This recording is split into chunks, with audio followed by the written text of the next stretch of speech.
La idea de estas dos primeras clases son dos clases introductorias en donde vamos a ir un poco hablando de algunas generalidades para después introducirnos en cada uno de los libros, ¿no? La semana que viene vamos a empezar con Marcos, ¿no, Marcela? Y, y vamos a arrancar ahora la semana pasada vimos con Fernando todo el contexto social en que surgieron estos textos, el contexto social en el que vivió Jesús, ¿m? Cómo se llegó a eso. Y ahora vamos a ver un poco el contexto textual, valga la redundancia, digamos, cómo fueron estos escritos, de dónde salieron estos textos, estos relatos que nos llegan hasta nosotros hoy. Así que voy a empezar a compartir pantalla, tengo una presentación para poder, para que la podamos ver juntos. ¿Cómo se formó el Nuevo Testamento? ¿Estamos viendo? Sí, Bien. perfecto. Entonces, bueno, acá fíjense qué lindo de fondo de pantalla. Tengo eh, un manuscrito antiguo. Esto es un manuscrito del siglo II. Este es el final de la primera epístola de Pedro y el inicio de la segunda. En esta hoja está. Es un manuscrito del siglo II. Hay muchos manuscritos fragmentarios que están dando vuelta bueno, está en internet y los fueron encontrando y se siguen encontrando manuscritos antiguos. Ya vamos a ver que, bueno, el descubrimiento de los rollos del Mar Muerto fue como lo más importante, ¿no? que se encontró. Eh, y vamos a empezar con, con este texto, ¿no? Que es Juan 1, del 1 al 14. Vamos a ir leyendo, lo voy a ir leyendo un poquito rápido, un poco a modo de oración y un poco a modo de introducción. A ver si lo tengo por acá.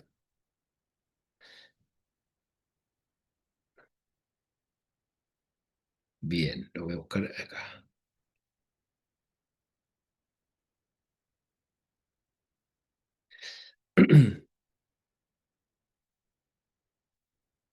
Al principio existía la palabra, y la palabra estaba junto a Dios, y la palabra era Dios.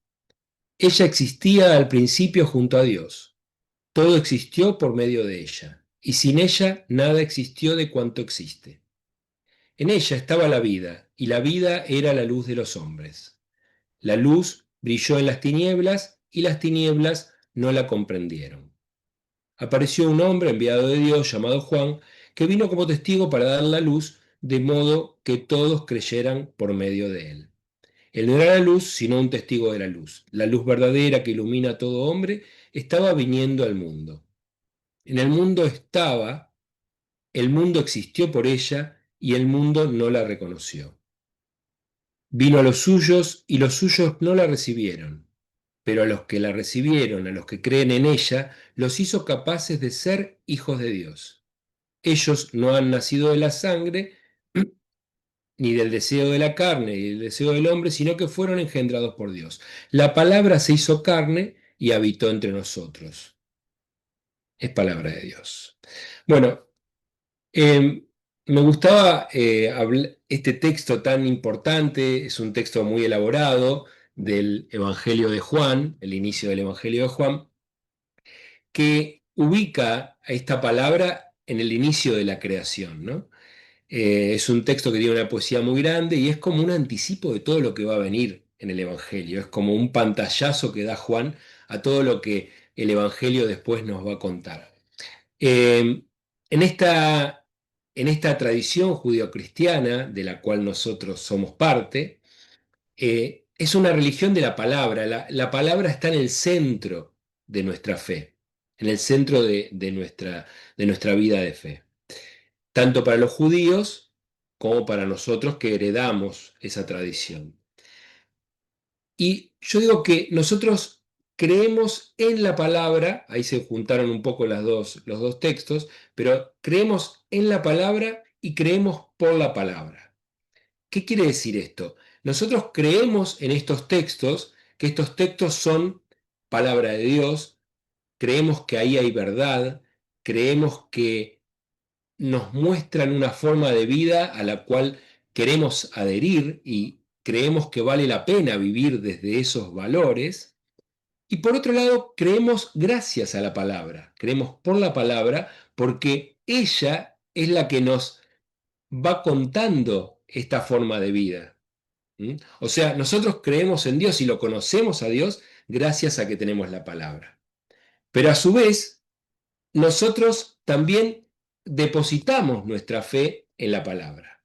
Entonces, este texto, esta Biblia que tengo acá, para mí es muy importante porque yo creo en estas palabras y a su vez me devuelve con vida nueva. ¿Mm? Ya vamos a ir viendo vamos a intentar ver un poco en todo este tiempo, qué quiere decir esta ida y vuelta con la palabra. ¿Por qué la palabra me transforma? ¿Por qué decimos que es palabra viva? Bueno, ya lo iremos viendo todo esto. Esta palabra en la que nosotros creemos y por la que creemos es palabra leída, meditada y compartida por las comunidades durante siglos. Estas palabras y no otras fueron las que fueron siendo tamizadas por las distintas comunidades y llegaron hasta nosotros hoy.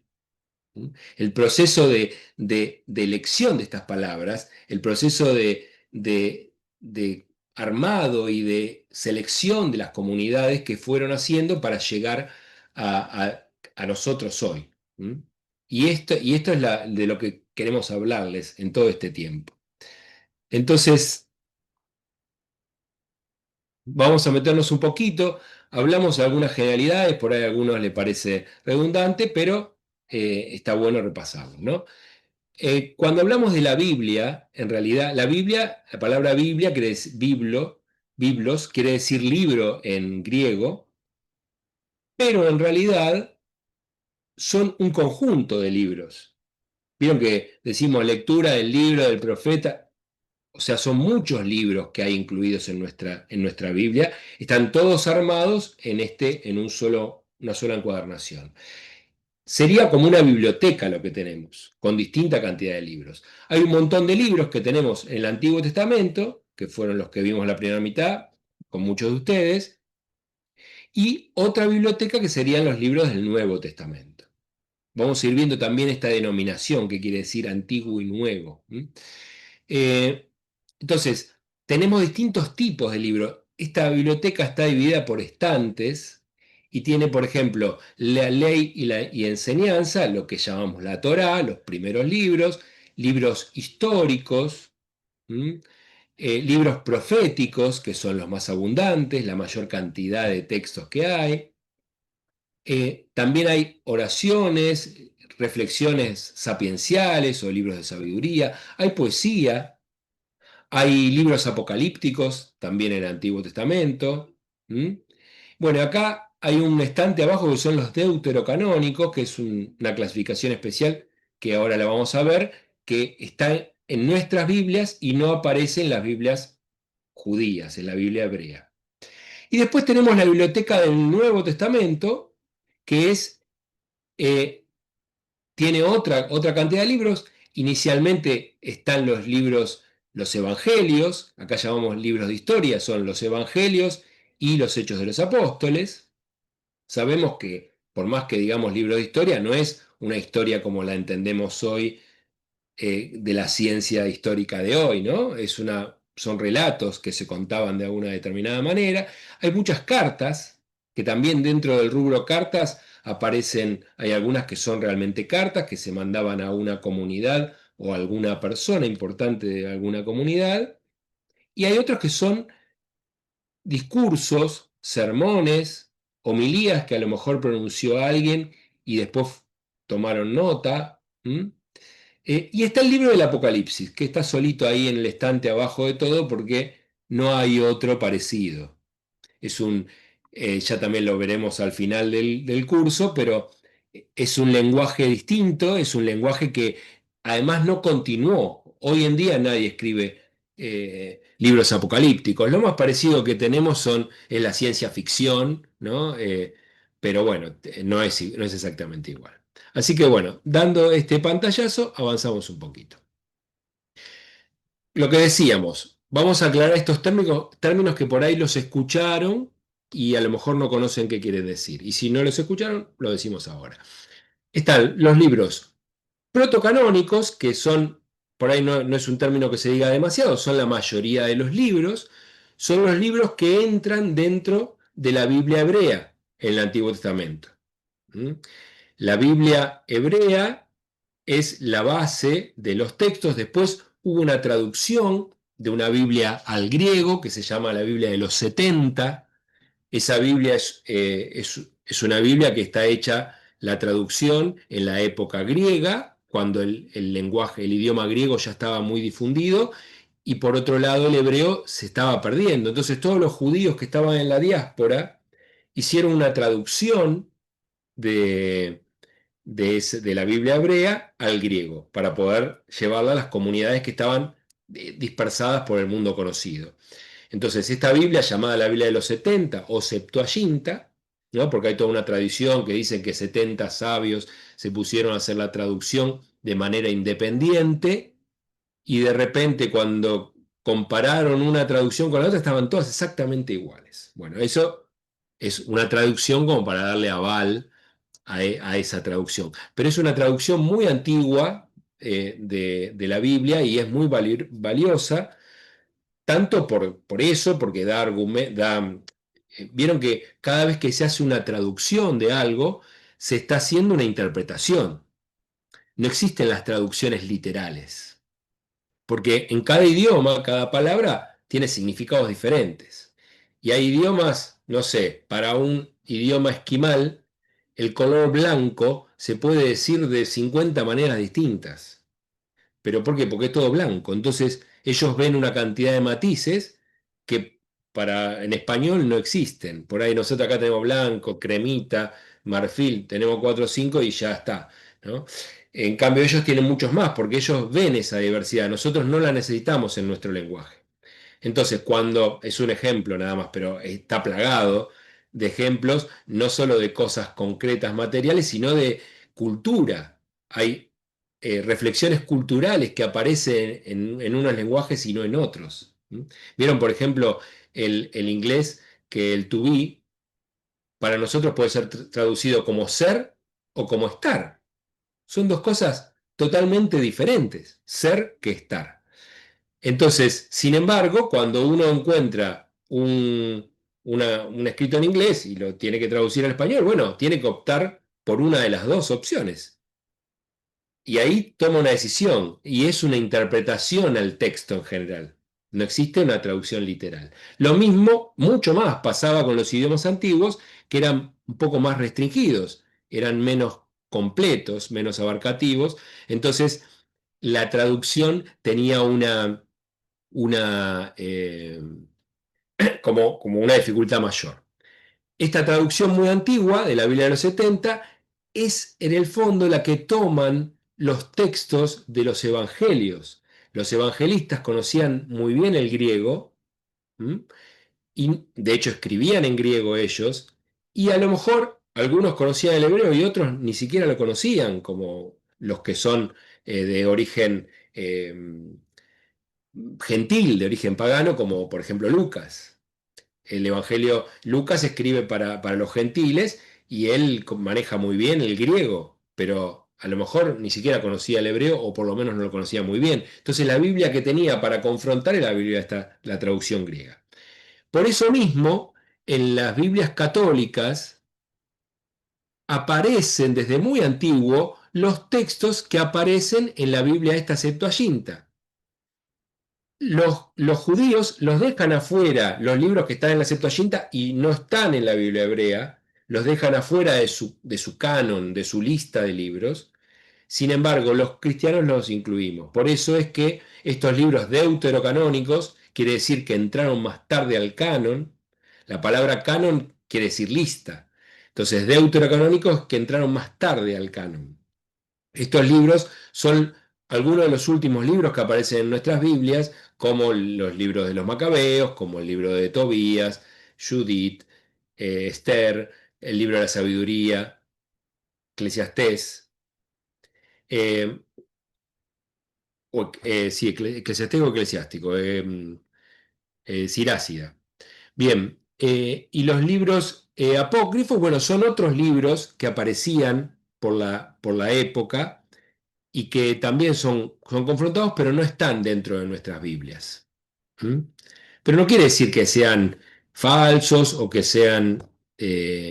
no, también se estudian esos libros. De hecho, por ejemplo, para los judíos y para los protestantes, algunos libros que, como el libro de la sabiduría, para ellos es apócrifo, porque los protestantes toman la lista, sí, el canon hebreo, toman la Biblia hebrea. Entonces, esos libros también son apócrifos para ellos. Sin embargo, se estudian, aunque sean sagrados. Bueno, el nombrar Antiguo y Nuevo Testamento, en la época de Jesús, circulaban los textos, por supuesto, de la Torá, ¿no? Los libros antiguos de la Biblia hebrea.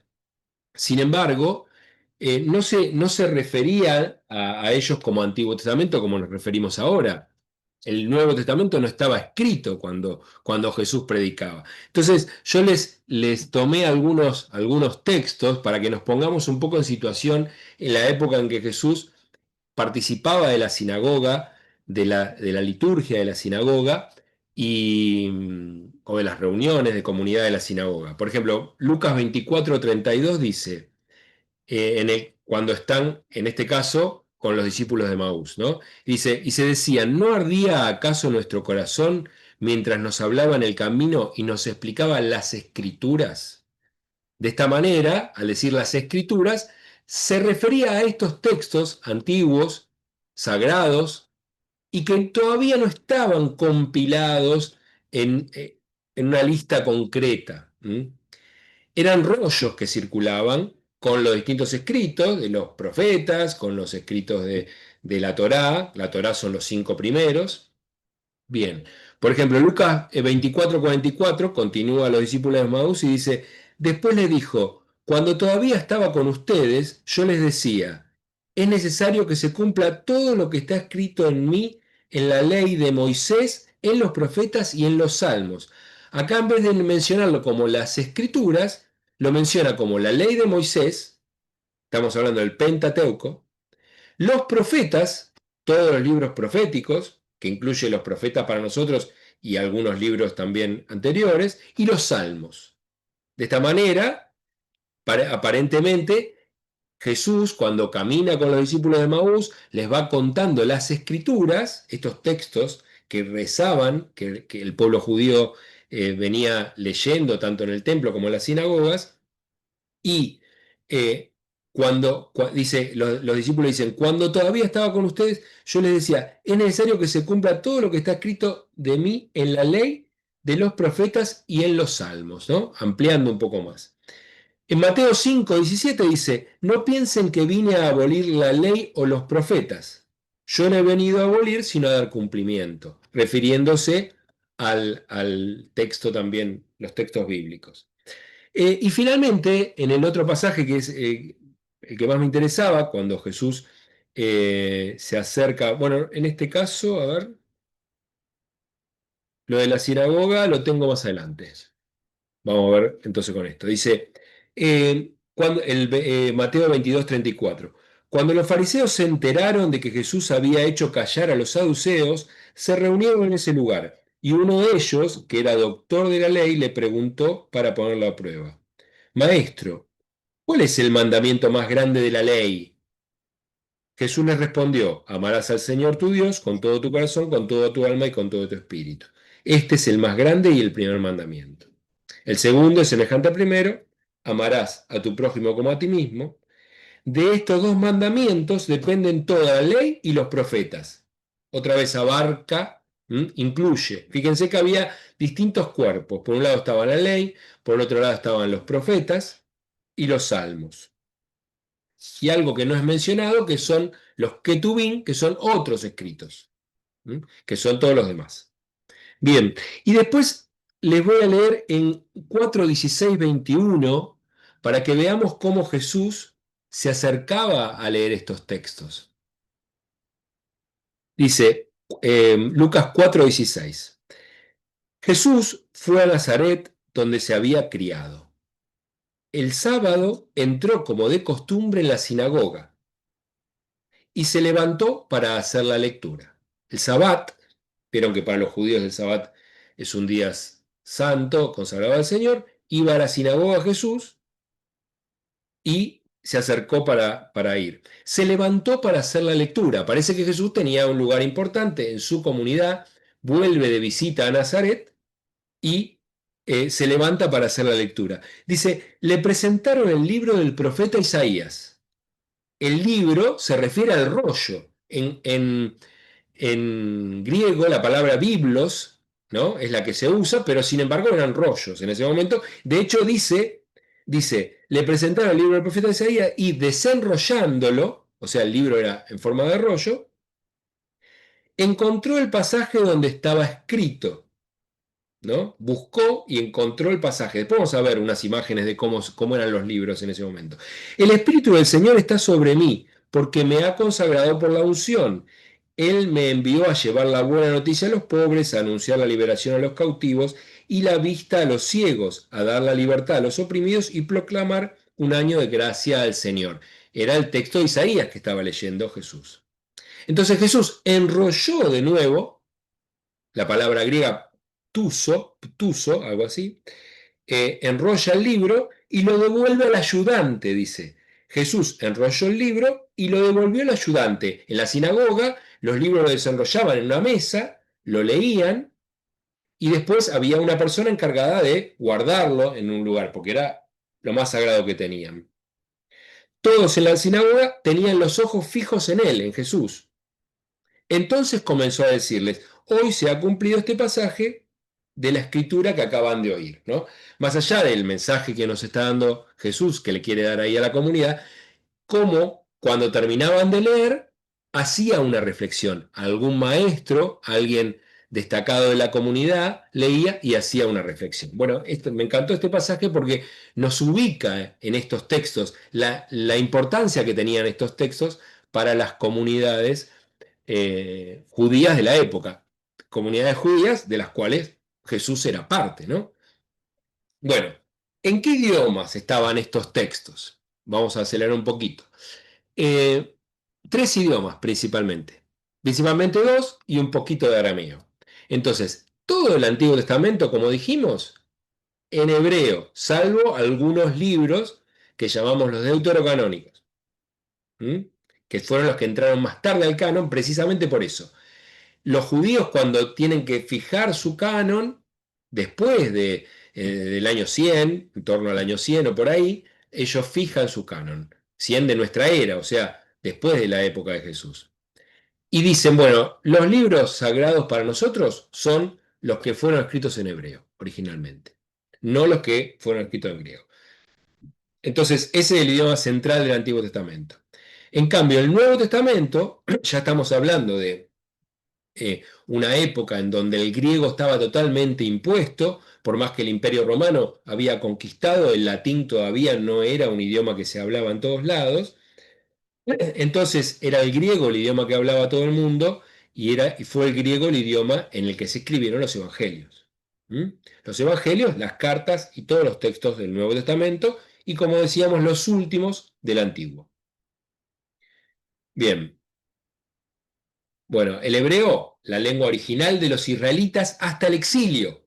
No nos vamos a meter en el exilio, pero los que estuvieron en el Antiguo Testamento vieron que fue un momento muy importante, el exilio en Babilonia. Después de ahí, con el imperio persa, el arameo fue el idioma que se fue imponiendo, porque era el idioma que hablaba el imperio persa. Entonces se fue perdiendo el hebreo y quedó reservado para lo sagrado el hebreo. ¿Mm? El arameo era el idioma, como decíamos, que se habló desde la vuelta del exilio hasta la invasión griega y que se fue imponiendo ese idioma, una cuestión natural, vieron que se va difundiendo el idioma. Bueno, fue la lengua que los israelitas trajeron después del exilio y empezaron a hablar. Y era el idioma que hablaba Jesús, por ejemplo, el idioma más común que se hablaba en la época de Jesús, el arameo. Si bien no había muchos textos en arameo, sí hay un montón de palabras que podemos encontrar en los evangelios que nos dan la muestra de que el arameo se hablaba en esa época. Por más que los textos están en griego, hay un montón de palabras que están en arameo que les va a sonar, como por ejemplo rabí, ¿no? Que es maestro, o rabuní, que es mi gran maestro, mi querido maestro, maranatá, ¿m? Maranatá, que es ven Señor, eso también es una palabra aramea. Después está Eloí, Eloí, Eloí sabactaní, esa también cuando Jesús dice esas palabras en la cruz, Dios mío, ¿por qué me has abandonado? También lo dice en palabras arameas y no palabras hebreas. De hecho, había textos, traducciones, así como había una traducción al griego, había también traducciones de la Biblia, de los textos bíblicos al arameo, porque había gente que no sabía hebreo, entonces era una forma de que la gente lo entienda. Muchas veces en las sinagogas se leía en hebreo, pero por ahí la gente no lo entendía, entonces había otra persona que simultáneamente iba traduciendo. Entonces en un momento dijeron, bueno, ya que lo vamos a estar traduciendo, bueno, hagamos escritos para que no sea, que no dependa del traductor que está en el momento. Entonces empezaron a circular escritos en arameo, que no se conservan tanto estos escritos, aunque sí hay muchos que se conservan parcialmente, ¿no? Eh, bueno, ya sí hay varias palabras. Bueno, la palabra Abba, la más conocida es Abba, padre, que es una palabra aramea, de origen arameo. Bien.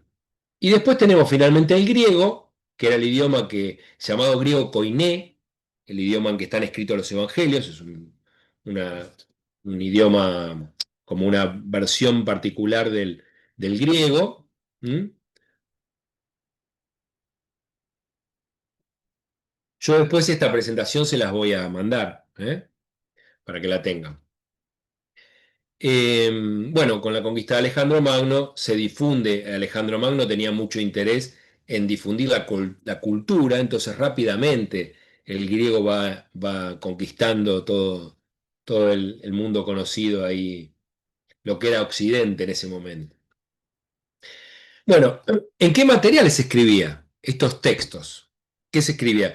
En principio se escribía en formato de rollo, lo más antiguo eran rollos, o sea, láminas que se hacían, ahí se escribían y después se iban enrollando, ¿m? Y tenían como dos, fíjense, a ver, me acerco un poco acá, ¿eh? Este es un escrito muy antiguo, ¿m? Se hacían hojas, principalmente, bueno, este que tengo acá es de cuero. Los rollos, lo que llamamos papiro, eran láminas de cuero de animal. Al principio eran cuero grueso porque les costaba, los más antiguos eran cueros gruesos, y después fueron mejorando las técnicas, entonces ya fueron haciendo hojas más finas de cuero. Esas hojas las armaban y las cosían una con otra para unir y poder armar el rollo, ¿no? Y lo ponían con un palo en cada extremo que lo decoraban, con distintas, y normalmente lo ponían en una tela, una funda de tela. Yo tengo acá una chiquitita, a ver, permiso.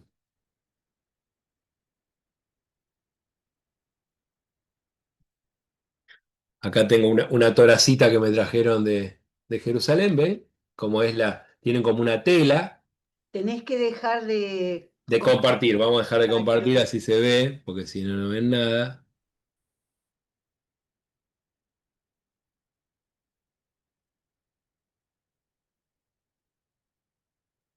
Ahí está. A ver, ahora sí, ¿ven bien? ¿Ven? Esta es una mini toracita que tengo acá, donde están todos los textos enrollados. Y vienen con una tela, que es una tela adornada con un texto, alguna parte importante, para protegerlos. Volvemos.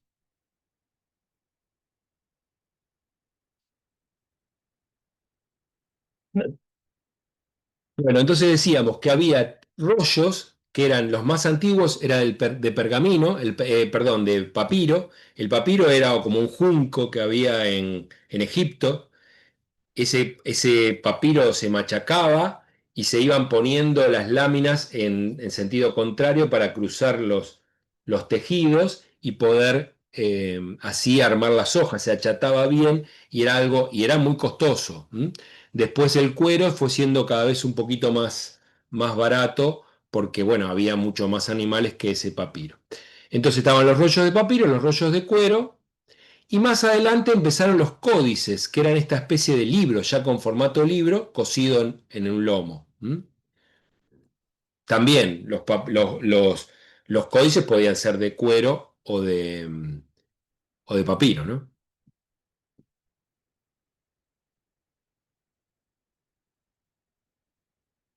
Bueno, más o menos lo que veníamos diciendo. Escribían con tinta, la tinta la hacían con sustancias que sacaban de vegetales o minerales también, piedras molidas, y ahí iban descubriendo distintos elementos para hacer las tintas y con una pluma de ave, que era, como vieron que las plumas están un poco huecas, entonces se sumergían y se llenaba un poquito de tinta y iban escribiendo. Imagínense que era un proceso costoso, ¿no? Bien, esto es más o menos lo que veníamos diciendo. Se encontraron en Qumran, no sé si escucharon alguna vez, Qumran o los rollos del Mar Muerto. Esto empezaron a encontrarse a partir del año 1950 más o menos, bastante recientemente para lo que es la arqueología, rollos que son de la época de Jesús.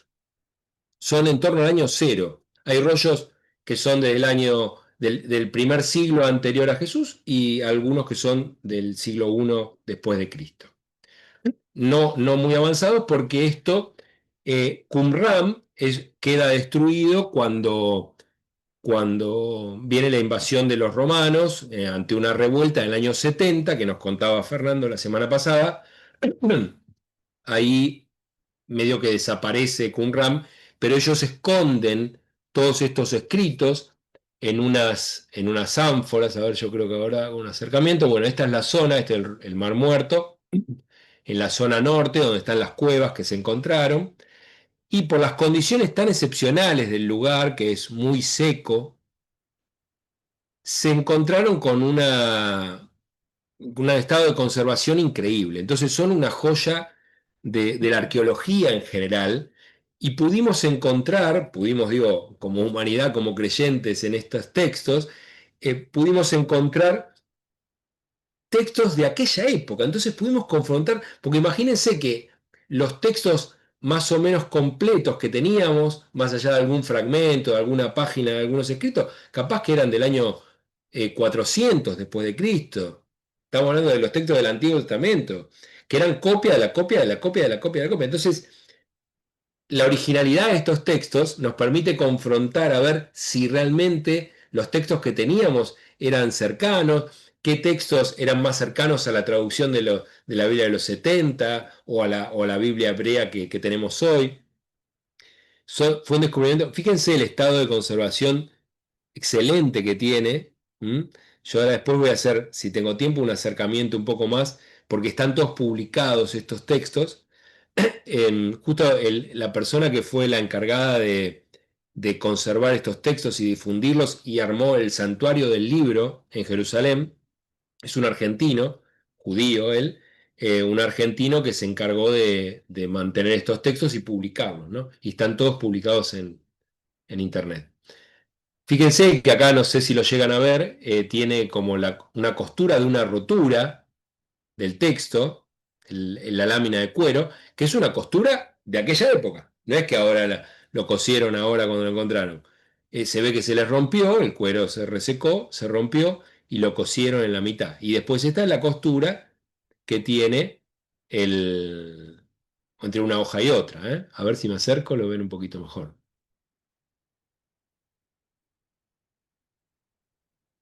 Fíjense cómo está todo escrito, ¿no? Con qué prolijidad, pero también hay errores.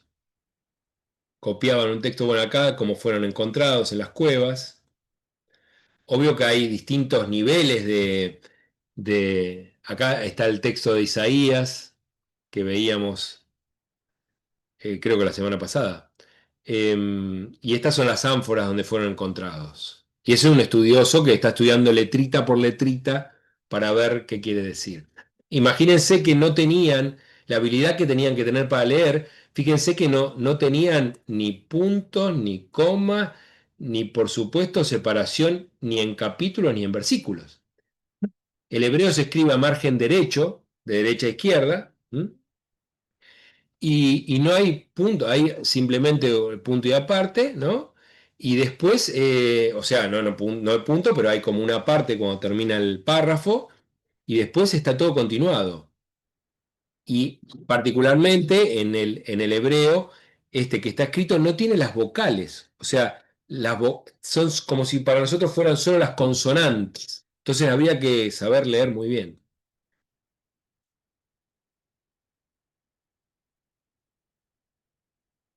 Bueno, del Nuevo Testamento, claro, acá eran todos textos del Antiguo, del Nuevo Testamento se conservan rollos del siglo II, el siglo II, el año ciento y algo. Pero los códices más completos, o sea, los textos más completos que se encuentran son del siglo IV.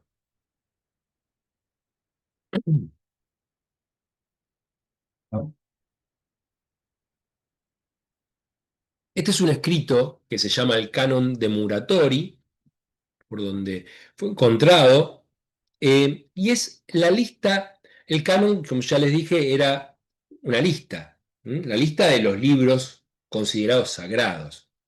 Entonces, eso fue un proceso lento, no es que se juntaron en el concilio de Trento y dijeron, bueno, son estos porque se les ocurrió a los obispos de turno. No, eso era, ahí realmente se hizo la lista concreta porque eran los libros que realmente se leían. Ya las comunidades habían hecho esta selección. Imagínense, Pablo escribía una carta a una comunidad. Entonces, esa comunidad, ese escrito lo valoraba porque Pablo lo consideraba un gran maestro y que les hablaba tan bien de Jesús y ellos sentían que iluminaba sus vidas esos textos. Entonces los leían en la comunidad y los releían y los volvían a leer. Entonces un día viene una persona de otra comunidad y escucha que están leyendo en esa sinagoga, que todavía eran sinagogas, no eran iglesias, escuchan que está leyendo ese texto y dice, uy, haceme una copia, así yo la llevo a mi comunidad. Y él pedían una copia, o se juntaban porque era algo caro, hacían una copia y se la llevaba a su comunidad. Y así se iban difundiendo estos textos. Estos y no otros. O sea, otros que se escribían y no llegaron hasta nosotros, porque la gente no se veía reflejada en esos textos, no veía que Dios les hablaba en esos textos. Algunas comunidades por ahí sí, pero en general no se difundían. Entonces, por eso algunos se fueron perdiendo y otros fueron continuando. Esta es la selección que se va haciendo, ¿no? Del canon, la canonicidad que tenemos. Entonces, esta lista, ya en el año 170, figuraba, se encontró un escrito de aquella época y figuraban ya los 4 evangelios, que son los mismos que tenemos nosotros. ¿Vieron que hay un montón de evangelios apócrifos? Bueno, en esa lista ya estaban solamente son los 4 que conocemos nosotros. El libro de los Hechos de los Apóstoles también. Las 13 cartas de Pablo, ¿no? Digamos, bueno, que atribuimos originalmente a Pablo. Dos de las cartas de Juan, no estaba la tercera carta, parece que esa es más tardía, y el Apocalipsis de Juan. Eh, y la carta de Pedro, también estaba una de las cartas de Pedro, pero con reservas. Dice, bueno, esta sugerimos, recomendamos leerla, pero presten atención. O sea, no estaba todavía tan consensuada. Pero fíjense que es un fragmento nada más que apareció de este texto y ya son bastante conocidos los libros que son los que tenemos nosotros en nuestras Biblias. Puede ser que había más, ¿no? Bueno, entonces, ¿cómo se forma el Nuevo Testamento? Así como el Antiguo, el Nuevo Testamento se va formando con narraciones orales. Empiezan con historias. Jesús muere el año 30 y pico. ¿Y qué pasa? Los discípulos salen a contar lo que les había, quién era Jesús, lo que Jesús les había enseñado, lo que le había pasado, cómo se les había aparecido Jesús resucitado, cómo había muerto en la cruz. Salen a contarlo a comunidades judías, en las sinagogas van a contar este judaísmo, que esta idea de la Torá que tenía Jesús. ¿Mm? Ahí está la continuidad con los textos del Antiguo. Entonces, estos textos que se cuentan, estas historias que cuentan los discípulos, se van contando todo oralmente. El primer evangelio se escribe recién en el año 70. O sea, pasaron 40 años desde que muere Jesús hasta que tenemos el primer evangelio. En el medio hubo escritos. Por ejemplo, las cartas de Pablo son en torno a partir del año 50, 51, pareciera. Entonces ahí ya empezaban a circular las cartas, que yo le puse el ejemplo hace un rato. Pero además de las cartas, aparentemente circulaban fragmentos. Alguien había puesto por escrito, por ejemplo, la pasión de Jesús. Los primeros textos que parece que circulaban era la pasión de Jesús. El impacto tan grande que les había causado a los discípulos que aquel que consideraban el Mesías se había muerto para después resucitar. Acuérdense que el Mesías que esperaban, la mayoría, y todos un poco, era un Mesías que lo iba a salvar del Imperio Romano. Y de repente viene Jesús y les propone otra cosa. O sea, fue un mensaje de paz, no de conflicto. ¿Mm? O sí de conflicto, pero en otro aspecto, digamos, no de guerra. ¿Mm? Entonces, ese impacto grande fue la pasión. ¿Cómo creemos en un Dios que muere en la cruz? Entonces, ese impacto lo ponen por escrito. Y esos textos parece que circulaban y son los textos que después recogen los evangelistas. Por eso los textos de la pasión tienen bastante concordancia entre un evangelio y otro, porque se ve que ya circulaban desde el principio. ¿Mm?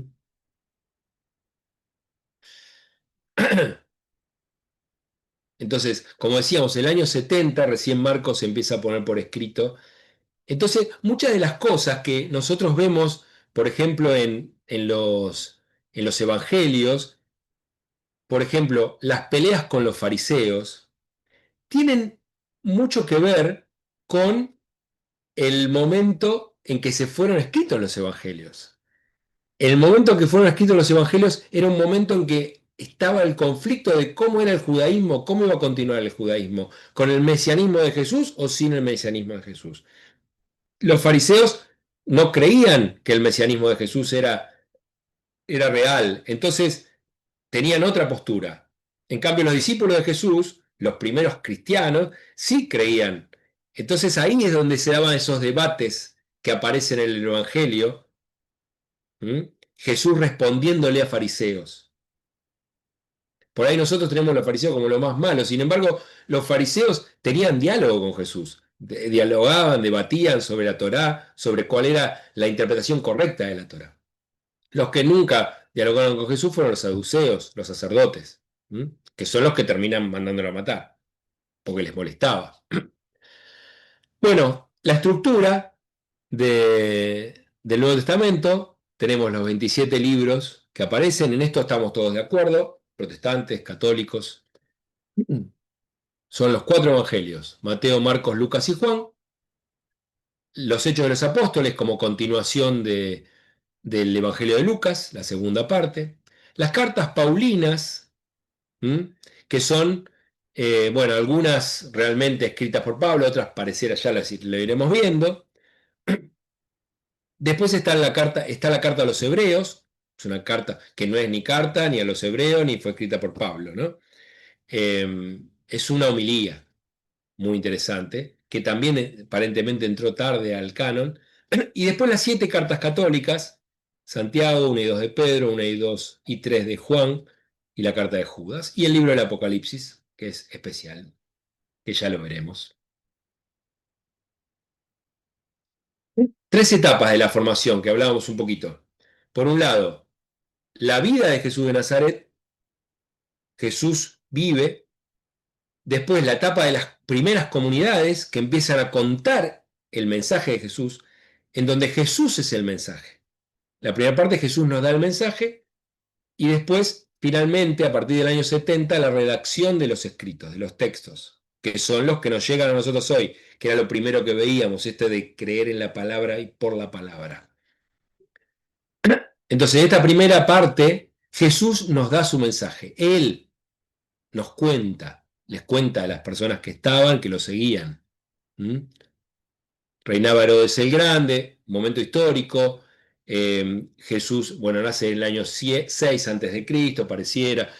Cerca del año 27 empieza a anunciar el mensaje que él tenía. Él era considerado un rabí, como vimos que se acercaba a la sinagoga y leía. Y bueno, fue condenado por las autoridades religiosas y por los romanos, finalmente, y muere en la cruz en el año 30. En la segunda etapa, en donde Jesús mismo, o mejor dicho, Cristo, el Mesías, la palabra Cristo y la palabra Mesías, Mesías es lo mismo en hebreo y en griego, Cristo en griego y Mesías en hebreo, que es el ungido, o si quieren el elegido, ¿m? Quiere decir esa palabra. Entonces, la experiencia de Jesús les da entusiasmo. Esta experiencia que ellos tenían de Jesús resucitado, esto que no sabemos bien qué es, porque Jesús aparecía, hay un montón de apariciones y que no lo reconocían. O sea, no era que venía Jesús caminando como antes, porque los discípulos de Maús caminaron un montón, les hablaba, qué sé yo, y ellos no se daban cuenta que estaba. Y recién lo reconocen en la Eucaristía. Y cuando lo reconocen, desaparece. Después de repente estaban encerrados en una casa y todos encerrados y Jesús aparece adentro. Entonces, ¿cómo entró? ¿No? Por momentos sí pide que lo toquen, entonces por momentos parece que tiene, o sea, es una experiencia que nos escapa, digamos, es como algo demasiado fuerte para poder ponerlo en palabras y poder describirlo concretamente, pero evidentemente fue algo transformador porque generó todo lo que pasó, ¿no? Todas las comunidades empezaron a creer en él. ¿Mm?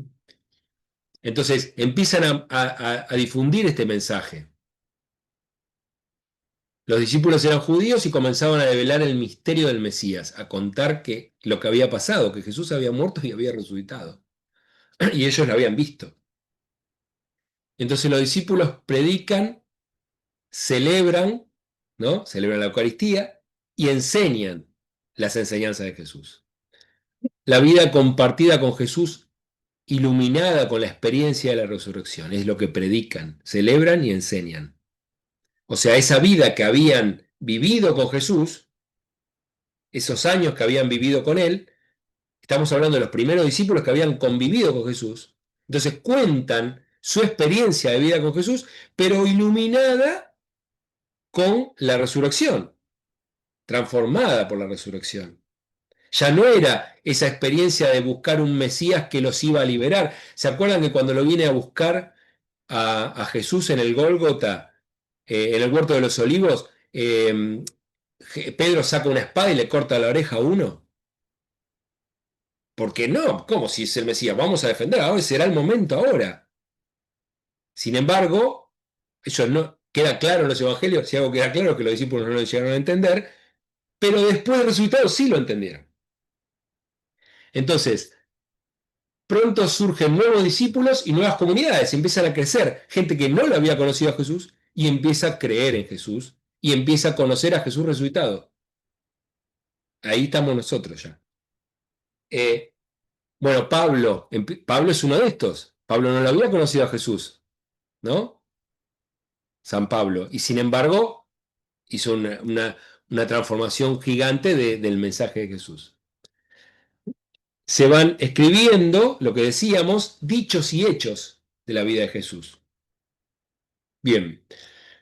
Bueno, esto lo vamos a ver bien cuando veamos cada uno de los evangelios. ¿M? Cuándo fue escrito cada uno, en dónde fue escrito. Bueno, yo acá se los dejo. ¿M? Más o menos Marcos en el año 70, después Mateo 80, 90, Lucas por esa época y Juan ya más tardío.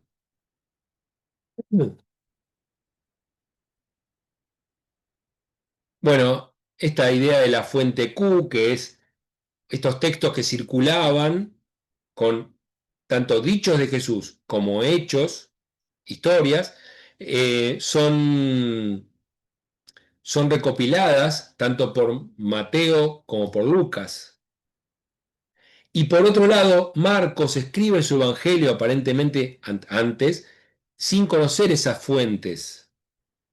Entonces, tenemos como una composición de los textos en donde hay distintas partes que yo, como soy ingeniero, le puse números a todo eso y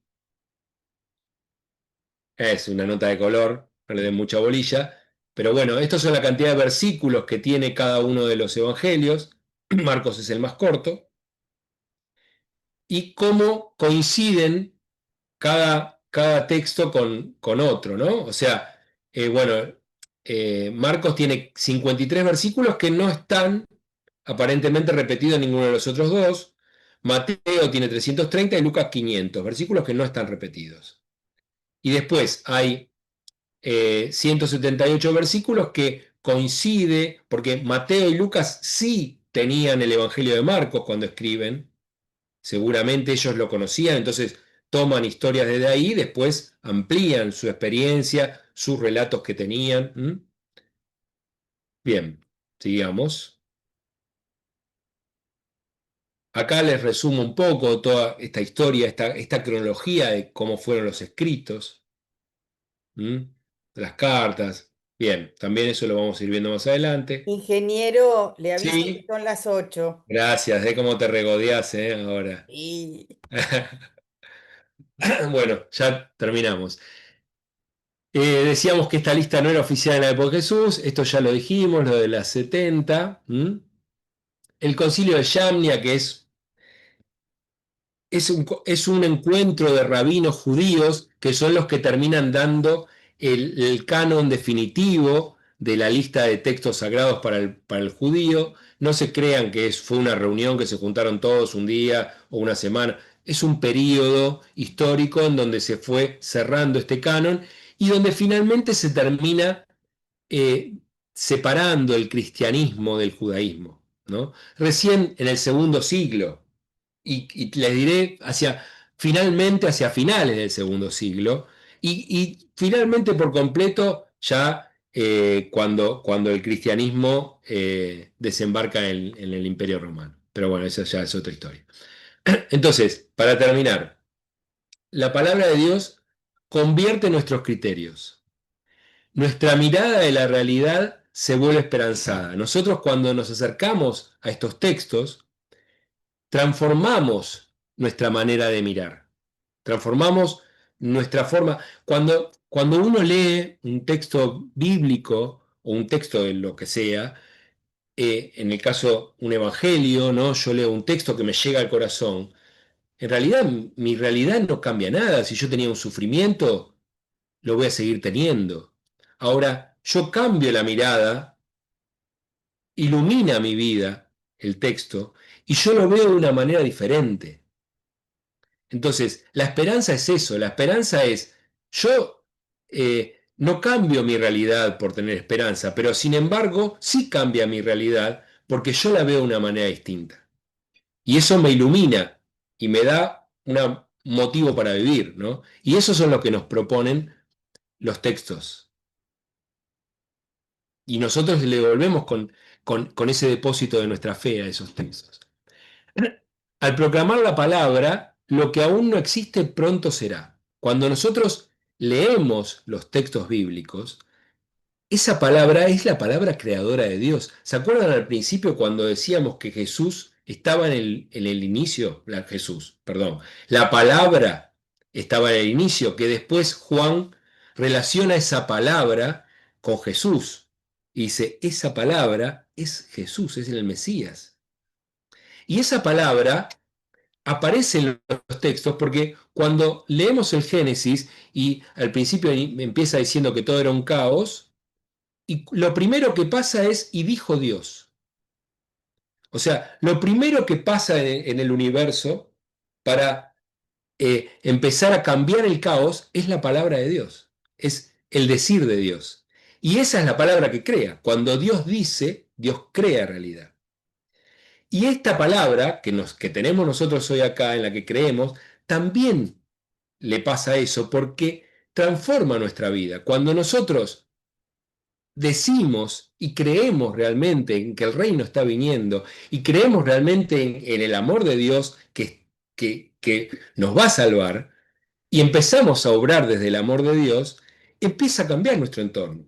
Cuando yo obro con amor, empieza a cambiar mi realidad, porque empieza a cambiar la gente que está alrededor. ¿Mm? Ese es el poder de la palabra. Es como un poder que tenemos y que lo tenemos que aprovechar cada vez más, digamos. A medida que cada vez uno va creyendo más en la palabra, va siendo más transformadora. La revelación de Dios, finalmente, con esto terminamos, la revelación de Dios es progresiva, ¿no? La carta de los Romanos dice, la revelación de Dios acompaña la historia. Entonces, siempre estamos descubriendo un poco más de esa palabra. Dios se nos va mostrando siempre un poco más. ¿Y por qué no se mostró todo de entrada? Y porque nosotros no lo... O sea, Dios se muestra todo de entrada. El tema es que la humanidad va creciendo en capacidad de comprender esa realidad. ¿Mm? Hay cosas, no sé, para poner, dice, Dios nos espera a que vayamos descubriendo el mensaje en cuando somos capaces de ello como humanidad, ¿no? A medida que vamos creciendo, no sé, uno ve, por ejemplo, no sé, al menos en Occidente, cómo se respetan, está bien, nosotros estamos siempre queriendo más, pero cómo se respetan ahora los derechos de los niños. Eso hace 1000 años. El niño era menos de lo que nosotros ahora valoramos a las mascotas.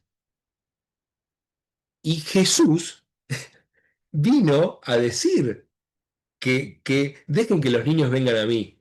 Y cuando los discípulos echaban a los niños, Jesús decía, no, hay que valorarlos a los niños. Entonces, este mensaje que ya estaba dicho hace 1000 años, lo estamos empezando a entender. Un ejemplo, digamos, pero es infinito. Cuando uno se empieza a meter en cada palabra, en cada texto, en cada mensaje, es infinito hasta donde llega. ¿Mm? Así que, bueno, la idea era más o menos empezar con este pantallazo y la semana que viene arrancaremos, sí, ya con cada uno de los textos concretos, trabajando cada uno de los textos. No sé si quieren hacer alguna pregunta, alguna reflexión, algún comentario, Bueno, algo que les llamó la atención, tenemos un ratito. por ahí si sacás el Power, la Genial, presentación, así se... gracias. No, por favor. ¿Cómo lo vieron? Hermoso, Pablo, muy bueno. Me Muy bueno. pareció ameno. Bueno, No me me alegro. aturdiste, Pablo. Bueno, Muy bien, me encantó. gracias. Estuvo muy bueno y corto. Bien. Cumplí el horario, yo sabía que Marcela iba a ser muy estricta, así que Una vez que me Estricto puedo es vengar. Pablo Vicente. El estricto con el horario es Pablo. Sí, el sí, ingeniero. sí, lo digo en broma. Por lo eso digo. Marcela le tocó ahí. Marcela es abogada, por eso es larguera. Muy bien. Estuvo buenísimo. ¿Alguna duda? Algo sí, Andrea. De nuevo que no se te escuchó bien, a ver. Se escucha, Andrea. ¿Me escuchan? Ahí No. mejor, Ahora sí. sí. Los textos del Nuevo Testamento Sí. también se encuentran en Qumran. No, los Ah. textos del Nuevo Testamento no se encuentran en Qumran. La comunidad de Qumran no aparte en el año 70 se destruye Qumran, así que era una comunidad que vivía aislada los de Qumran era un grupo esenio, que era una comunidad aislada, bastante peleada con el templo, y probablemente no lo habían llegado a conocer a Jesús, o si lo conocían, bueno, no hay ninguna referencia. Lo que sí es llamativo, que los textos que más aparecen, copias, en Qumran, son los mismos textos que son más citados en los evangelios. O sea, Bien. era algo que circulaba, ¿no? Por ejemplo, el libro de Isaías, que es muy citado en los evangelios, es el libro que más menciones, que más copias tenía en Qumran. Y ahora les voy a mostrar también el texto del rollo, ahora que tenemos un rato. Así que bueno, eso también es llamativo, como que había una sintonía de la comunidad que se estaba buscando. El judaísmo de la época de Jesús era un judaísmo muy plural, había muchas expresiones distintas y termina cambiando mucho en la época de Jesús, esto que decíamos que se esperaba un Mesías, ¿no? Revolucionario, porque había un clima revolucionario y termina, bueno, en el año 70 hay una gran revolución, los judíos toman Jerusalén. Ahí no participan ni los cristianos ni los fariseos de esa toma. Sí, los saduceos, que eran los que estaban en el templo, no pudieron no participar. Y después estaban los celotas, que eran los más combativos, incluso los esenios. Por eso después terminan siendo destruidos tanto en Masada como en Qumran. Entonces, los romanos toman Roma, perdón, Jerusalén, y destruyen el templo de Jerusalén. Eso produce un cambio muy grande. Imagínense que el judaísmo estaba basado en el templo. Los ritos del templo venían de todos los judíos de la diáspora, se acercaban al templo. Entonces empieza a haber, ya estamos en el año 70, Jesús ya se había muerto, ya había resucitado, ya estaban las primeras comunidades cristianas, y ahí empieza una búsqueda de un nuevo judaísmo. En el periodo que va entre el año 70 y el año 130 hay dos revueltas más. Una revuelta que es más en la diáspora, en distintas comunidades judías de la diáspora, también reprimida por los romanos, y una última, que es en el año 130, que ahí sí es una revolución muy grande que dura varios años, mueren muchos judíos y muchos romanos también, les resulta bastante difícil a los romanos volver a conquistar, y eso hace que quede diezmado el judaísmo con riesgo de desaparecer. Estamos hablando del año 130.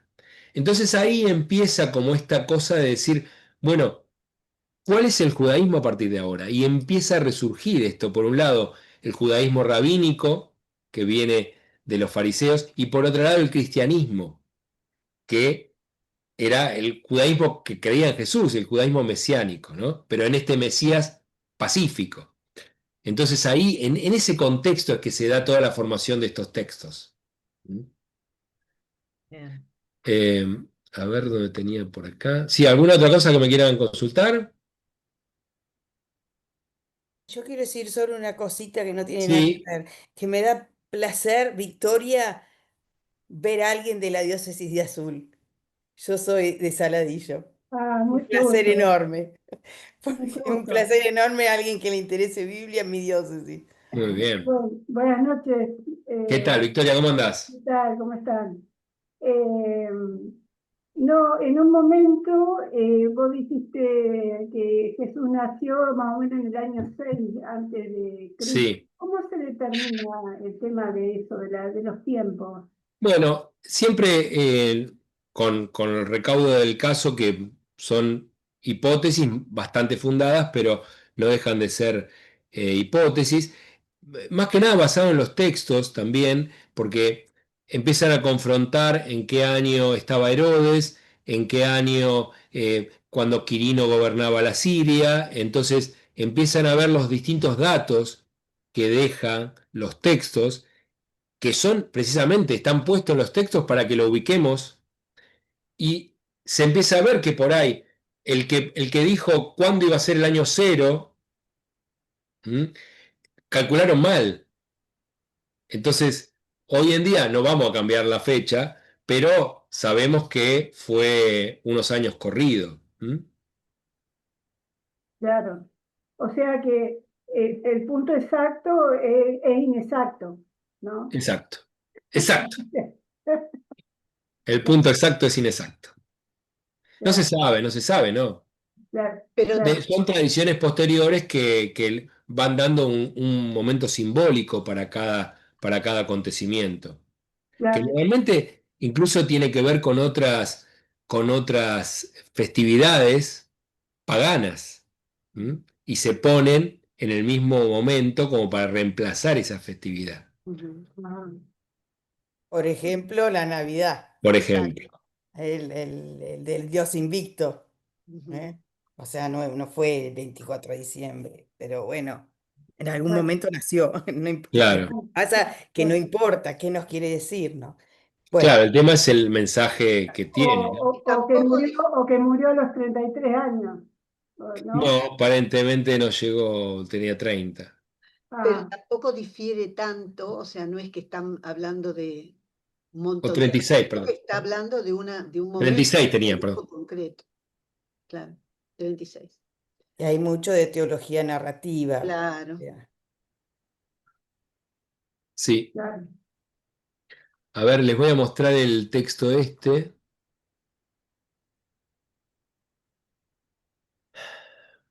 ¿Están viendo ahí? Sí, Bueno, fíjense, este es el rollo de Isaías que está en internet. A ver si puedo ampliar la pantalla. Pantalla completa. Bueno, no importa, lo vemos así. El rollo de Isaías, fíjense cómo está todo publicado. Acá vamos, si vamos avanzando, acá tenemos el enrollado y acá empieza a la derecha. ¿Mm? Fíjense cómo está fragmentario. Incluso si yo aparece en cada, el versículo y el capítulo, me aparece a medida que voy pasando y yo quiero, está la traducción en inglés. Por otro lado, va avanzando, se va armando acá un rollito y acá se va achicando el rollo de acá.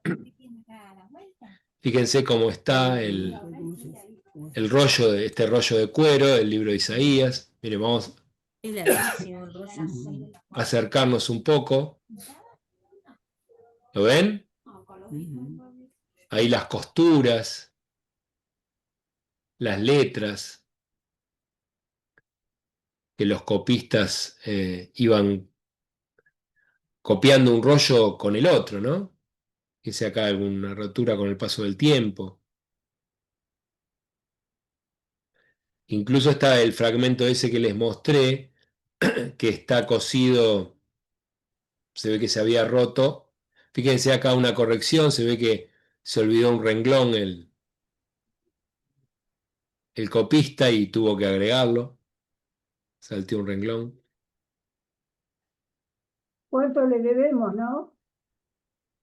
La verdad que sí, yo siempre admiro tanto a los copistas y a los estudiosos, a ese señor que estaba ahí leyendo palabra por palabra para que nosotros podamos tener estos textos.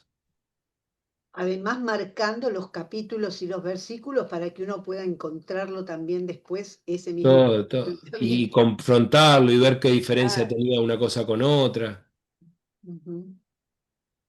Una Gracias a la pasión tecnología lo podemos tener en la computadora ahora. también.